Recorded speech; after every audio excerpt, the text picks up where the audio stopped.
ജീവിതത്തിൽ തോറ്റുപോയവർ അധികവും ജയിക്കാൻ അറിയാത്തവരല്ല, മറ്റുള്ളവരെ ചതിക്കാൻ അറിയാത്തവരാണ്.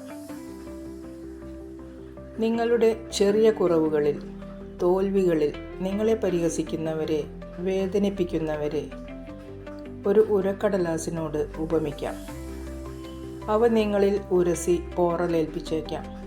എങ്കിലും അവസാനം നിങ്ങൾ തിളങ്ങുകയും അവ ഉപയോഗശൂന്യമാവുകയും ചെയ്യും. ഏതൊരു കാര്യവും ക്ഷമയോടെ പരിശ്രമിച്ചാൽ അതിന് തീർച്ചയായും ഫലം ലഭിക്കും. ഒന്നുമില്ലെന്ന് കരുതുന്ന നമുക്ക് എല്ലാം ഉണ്ടെന്നറിയുന്നത് ഒന്നുമില്ലാത്തവരെ കാണുമ്പോഴാണ്.